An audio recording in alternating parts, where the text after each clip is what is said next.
Lima 9 August ঘটনাটা ঘটে এবং তারপর এখনো পর্যন্ত 15 দিন পার হয়ে গিয়েছে। অনেকগুলো প্রশ্ন তুলেছি আমরা, প্রত্যেক দিন প্রশ্ন তুলছি, কিন্তু এখনো প্রশ্নগুলোর উত্তর কিন্তু অধরা। তাই এখনো প্রশ্ন তুলছি আমরা এবং তিলোত্তমা ধর্ষণ খুনের 15 দিন পর এখনো যে প্রশ্নগুলোর উত্তর আমরা পাইনি, ধৃত সঞ্জয়ের একার কাজ নাকি নেপথ্যে আরো কারো হাত? কারণ প্রথম থেকে আমরা সেই কথাটাই বলে আসছি। UEM Jaipur is a perfect target for prospective students aspiring for good jobs, good education with future-ready skills. যে যা যা ইনজুরি ওই নির্যাতিতার মানে তিলোত্তমার দেহে পাওয়া গিয়েছিল, পোস্টমর্টেম রিপোর্টে যেগুলো সামনে এসেছিল, সেগুলো কি কোনো একজনের পক্ষে করা সম্ভব? এখনো কিন্তু তদন্তকারীরা সেই উত্তর খুঁজছেন। ভোর 3টে থেকে সকাল 9টা তদন্তকারীদের নজরে রহস্যময় 6 ঘন্টা। সেই 6 ঘন্টায় কি কি হয়েছিল? পিতামাতা হওয়া এখনো কি স্বপ্ন? অ্যাপোলো ফার্টিলিটির সাথে আপনার পিতামাতা হওয়ার স্বপ্ন পূরণ করুন। বিনামূল্যে পরামর্শের জন্য কল করুন 9899410685। ভেঙে দেওয়া স্লিপ স্টাডি রুমে কে বা কারা ওই 6 ঘন্টায় হাজির ছিলেন, এই প্রশ্নগুলো যখন সামনে উঠে আসছে তখন তিলোত্তমার বাবা মা তাদের কাছে আবারও আমরা পৌঁছে গিয়েছিলাম। কি বলছেন তারা শুনুন। প্রথম থেকেই একটা মানে গুলিয়ে দেওয়ার চেষ্টা হচ্ছে, ধামাচাপা দেওয়ার চেষ্টা। হ্যাঁ, গুলিয়ে দেওয়ার চেষ্টা হচ্ছে, মেইন হচ্ছে বিষয়টাই গুলিয়ে দেওয়ার চেষ্টা হচ্ছে। এটা প্রথম থেকেই বুঝতে পারছিলাম কাউকে আড়াল করা হচ্ছে, কিছু একটা মানে খুব গুরুত্বপূর্ণ বিষয় আড়াল করা হচ্ছে প্রথম থেকেই। একদম কেউ ওর সঙ্গে জড়িত আছে যাকে আড়াল করার প্রয়োজন পড়ছে সরকারের। এমনকি অনেক খুন ধর্ষণ এগুলোর সঙ্গে জড়ানো হচ্ছে। কিন্তু আমার মেয়ের ব্যাপারটা আমি মনে করি সম্পূর্ণ আলাদা, কারণ সে একটা অন ডিউটি ডক্টর ছিল ওখানে। তার এরকম পরিণতি অন্য কোনো খুন ধর্ষণ মামলার সঙ্গে জড়িয়ে ফেললে হবে না। এটা যে 6 ঘন্টা নিয়ে এত প্রশ্ন, এই 6 ঘন্টায় তিলোত্তমার কেউ খোঁজ করলেন না। আমাদের প্রতিনিধি সৌরভ দত্ত এই মুহূর্তে সরাসরি আমাদের সঙ্গে রয়েছে। সৌরভ, তুমি এই মুহূর্তে দাঁড়িয়ে একটা এক্সক্লুসিভ খবর তুমি আগে জানিয়েছিলে যে রাত 3টের সময় একজন পেশেন্ট আসে, তার রিপোর্ট নাকি দেখেছিলেন তিলোত্তমা, কিন্তু তারপরে আরও একজন পেশেন্ট আসে, তার রিপোর্ট কে দেখেছিলেন? অন্য কোনো পিজিটির পড়ুয়া নাকি তিলোত্তমা? তারপরে তিলোত্তমার খোঁজ কি আদৌ কেউ করেছিল? সৌরভ, তোমার কাছে কি খবর রয়েছে? লিমা, দেখো এই প্রশ্নগুলো রয়েছে বলে 15 দিন ধরে জুনিয়র যারা চিকিৎসক রয়েছেন তারা আন্দোলনে রয়েছেন তিলোত্তমার জাস্টিসের দাবিতে। তুমি এসএসকেএমের ছবি দেখতে পাচ্ছ যে চিকিৎসকেরা একজোট হয়ে কিন্তু তারা বসে রয়েছেন। তারা জানতে চান যে তিলোত্তমার সঙ্গে কি ঘটেছিল, সেদিনের রাতের ঘটনাক্রম কি। আমরা সূত্র মারফত যে খবর পাচ্ছি যে সেদিন দুটো ঘটনাক্রম অত্যন্ত গুরুত্বপূর্ণ। এক, 3টের সময়, ভোর 3টের সময় এবিজি রিপোর্ট, সেখানকার হাউস স্টাফ, কর্তব্যরত হাউস স্টাফ যিনি এমার্জেন্সি থেকে গিয়েছিলেন, সেই এবিজি রিপোর্ট দেখানোর জন্য তিনি গিয়েছিলেন, ডক্টর গোলাম আজম। আর সেই রিপোর্ট অধ্যক্ষের যারা শিবিরের চিকিৎসক আছে তারা দাবি করছেন সেই রিপোর্ট তিলোত্তমা দেখেছিলেন। আর অন্যদিকে পিজিটিরা দাবি করছেন না, অন্য যে দুজন পিজিটি স্লিপ রুমে ছিলেন তারা দেখেছিলেন।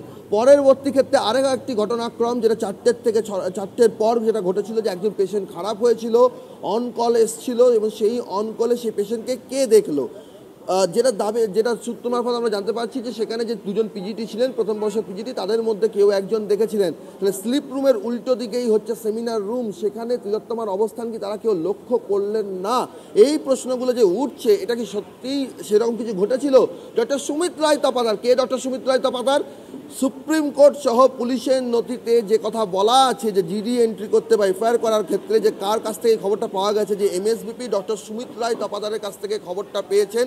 সুমিত রায় তপাদার হচ্ছে তিলোত্তমার ইউনিট হেড, অর্থাৎ একটা মেডিকেল কলেজে অনেকগুলো ইউনিট থাকে, সব ইউনিটের মাথায় বিভাগীয় প্রধান, আর এক একটা ইউনিটের মাথায় একজন প্রফেসর পদমর্যাদার চিকিৎসক থাকেন। সুমিত রায় তপাদার হচ্ছেন সেই চিকিৎসক, সেই ইউনিটের প্রধান।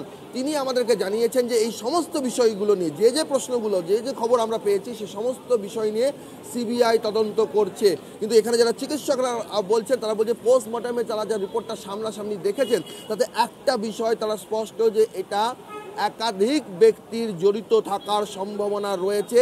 এবং যে ডিলে যেটা হয়েছে, যে 9টা 45-এ যদি প্রথম সুমিত রায় তপাদার এমএসবিপিকে জানিয়ে থাকেন, তাহলে 11টা 45-এ পোস্টমর্টমের পর কেন এফআইআর হলো?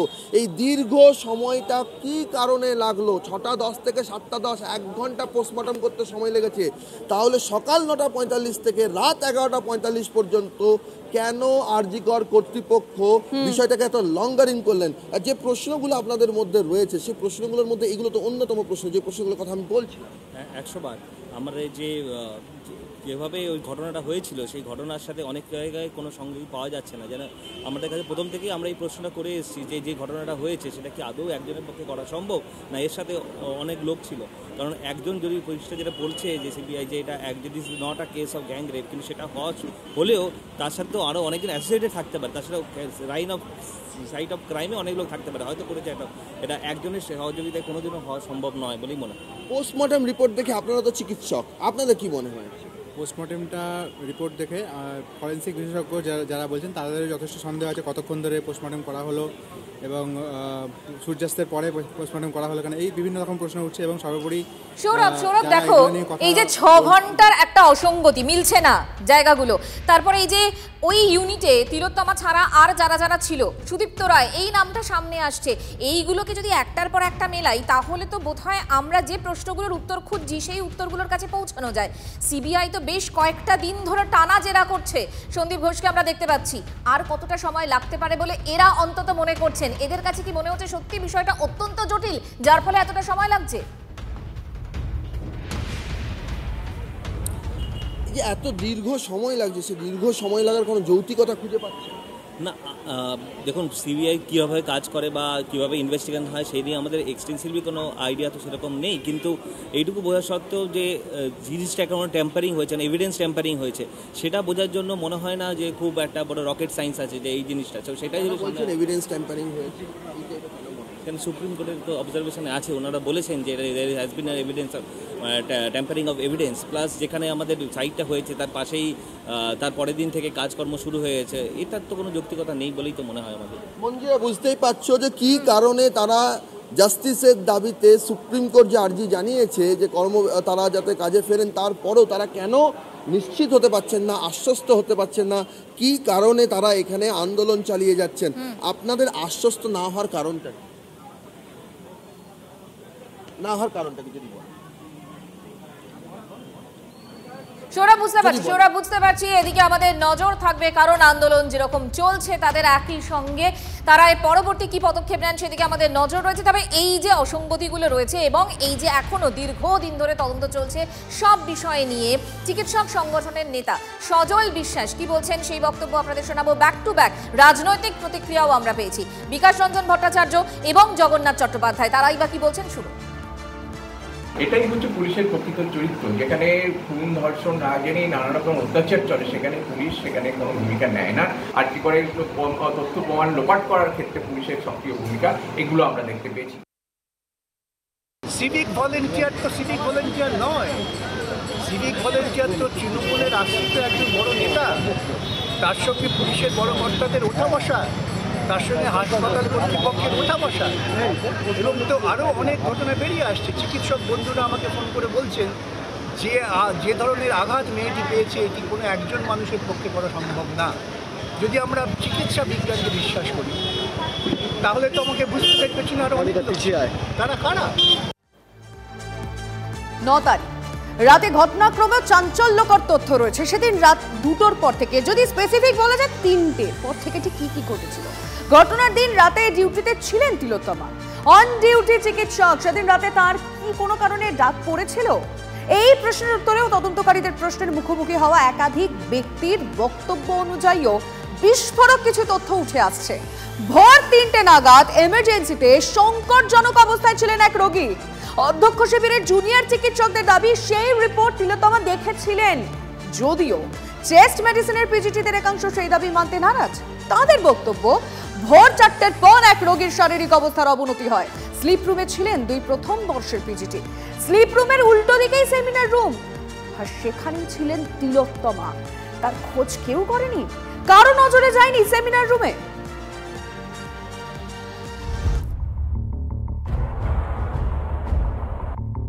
ঘটনার দিন রাতে নাইট ডিউটিতে ছিলেন তিলোত্তমা, অন ডিউটি চিকিৎসক।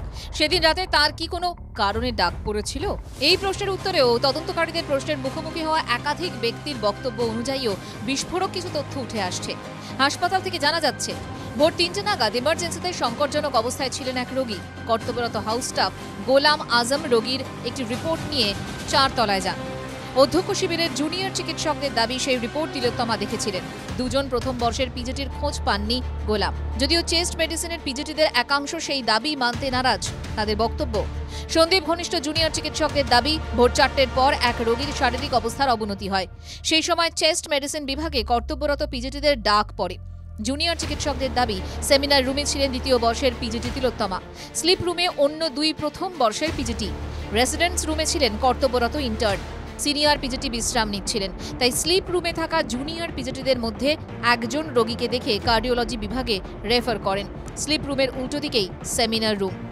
3টের আগে যে এবিজি রিপোর্ট দেখানোর বিষয়টা এবং পরে যে এই বিষয় জানি না, যেটা জানি না আপনাদের সে প্রাথমিকভাবে দেখে মনে হয়নি যে এটা মার্ডার এবং ধর্ষণের ঘটনা? আমি বলে দিয়েছি, যা বলার পুলিশকেও বলেছি, প্রথমে লালবাজারে আমায় ডাকা হয়েছিল, যে বলেছি, সিবিআইকেও বলেছি। এতটা দেরি হলো কেন? সুপ্রিম কোর্টও জিজ্ঞেস করছে। আমি আর কিছু অ্যাসিস্ট্যান্ট সুপার কেন স্যার বলতে গেলেন সুসাইডের কথা? আর কিছু না, আর কিছু ঠিক আছে, কেন বলতে গেলেন সুসাইডের কথা? এই ঘটনাক্রমগুলো আমরাও শুনেছি। যা আমাদের দিক থেকে যা জানা ছিল, আমরা তদন্তকারী সংস্থাকে আমাদের মধ্য দিয়ে সেগুলো জানিয়েছি। সম্মিলিত একটা ড্রাফট আমরা অলরেডি তৈরি করছি। যদি ইনকোয়ারি তদন্তকারী সংস্থা চায়, আমরা সেই ড্রাফট তুলে দেবো। এখন প্রশ্ন, প্রথম বর্ষের সেই পিজিটিকে, স্লিপ রুমের উল্টো দিকেই সেমিনার রুম, সেই সময় তিলোত্তমার অবস্থান কি নজরে আসেনি জুনিয়র পিজিটির? প্রথম বর্ষের আরেক পিজিটি তখন কি করছিলেন? এ পর্যন্ত আয়া, নার্স, স্বাস্থ্যকর্মী, চিকিৎসক মিলিয়ে মোট 36 জনকে জিজ্ঞাসাবাদ করেছে সিবিআই তদন্তকারীরা। জিজ্ঞাসাবাদের তালিকায় আছেন প্রভাবশালী নির্দেশ পেয়ে সক্রিয় হওয়া সন্দীপ ঘোষ ঘনিষ্ঠ জুনিয়র চিকিৎসকরা।